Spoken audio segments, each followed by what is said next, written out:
मित्रों, जैसा कि हम सभी जानते हैं कि अभी यह कालखंड का चौथा युग यानी कलयुग चल रहा है, जिसे हिंदू धर्म शास्त्रों में सबसे श्रापित युग बताया गया है।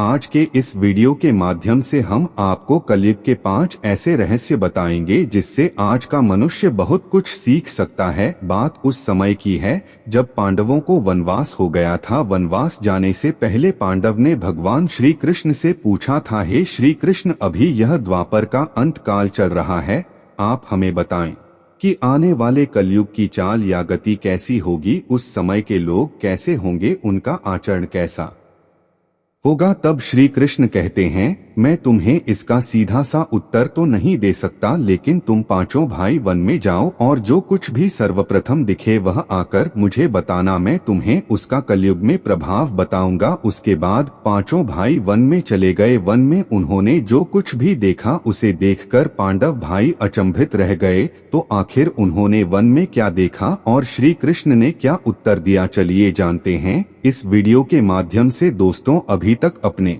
हमारे YouTube चैनल सत्य की ज्ञान को सब्सक्राइब नहीं किया तो सब्सक्राइब कर ले और बेल आइकन जरूर प्रेस करे। कमेंट बॉक्स में जय श्री कृष्ण लिखना ना भूले। सबसे पहले युधिष्ठिर ने उत्तर दिया है, वासुदेव, मैं जब वन में गया तो मैंने वहां पर पहली बार 2 सूंड वाला हाथी देखा। यह मेरे लिए तो बहुत आश्चर्यजनक था। इसे देखकर मुझे आश्चर्य हुआ कि कैसे कोई हाथी के 2 सूंड हो सकते हैं। इसके जवाब में श्री कृष्ण कहते हैं, कलयुग में ऐसे लोगों का ही राज होगा जो दोनों ओर से शोषण करेंगे, बोलेंगे कुछ और करेंगे कुछ और, मन में कुछ और होगा और कर्म कुछ और ही होगा। ऐसे ही लोगों का कलयुग में राज होगा। युधिष्ठिर के बाद अर्जुन ने कहा कि मैंने जो देखा वह तो इससे भी ज्यादा आश्चर्यजनक था। मैंने देखा कि एक पक्षी के पंखों पर वेद लिखे हुए हैं, लेकिन वह पक्षी मुर्दे का मांस खा रहा था। श्री कृष्ण अर्जुन को उत्तर देते हुए कहते हैं, कलयुग में ऐसे ही लोग रहेंगे जो बड़े ज्ञानी और ध्यानी कहलाएंगे। वह ज्ञान की चर्चा तो करेंगे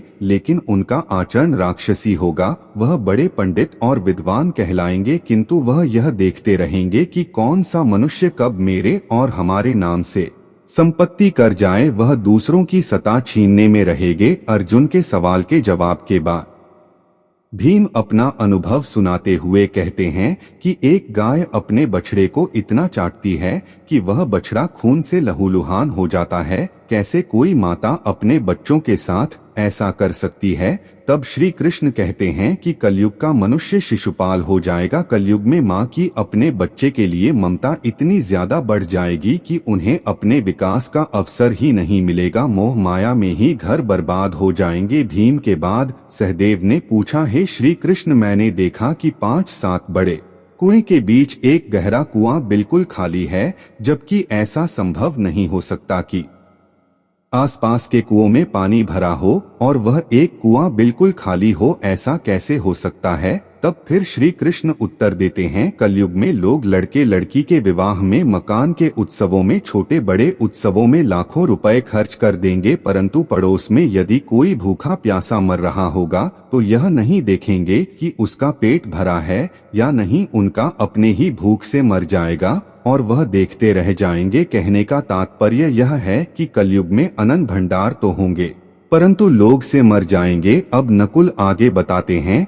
कि वे जब वन में भ्रमण कर रहे थे तब उसने एक बड़ी चट्टान पर्वत से लुढ़कते हुए देखा। वह चट्टान कितनी ही बड़े वृक्षों और सिलाब से टकराती है, लेकिन उसे कोई रोक नहीं पाता और अंत में एक छोटे से वृक्ष के स्पर्श से वह चट्टान रुक जाती है। अब भगवान श्री कृष्ण नकुल से कहते हैं कि नकुल, इसका मतलब है कि मनुष्य की बुद्धि क्षीण होती जाएगी और उसके जीवन का पतन होगा, लेकिन उसके पतन को एक धन रूपी वृक्ष रोक नहीं पाएगा, पर हरि नाम रूपी एक छोटा सा पौधा व्यक्ति का पतन रोकने के लिए सक्षम होगा। आथ कलयुग में हरि नाम ही एक मोक्ष का मार्ग होगा। अगर व्यक्ति धन का लालच छोड़कर भगवान की भक्ति में रम जाएगा, हरि नाम का जप करेगा, तो निश्चय ही उसे कोई दुख तकलीफ नहीं होगा और मरने के बाद भी उसे भगवान के चरणों में जगह मिलेगी। दोस्तों, अगर आप गौर करेंगे तो पाएंगे कि भगवान श्री कृष्ण द्वारा बताई गई यह 5 कड़वे सत्य इस कलयुग में नजर होते आ रहे हैं।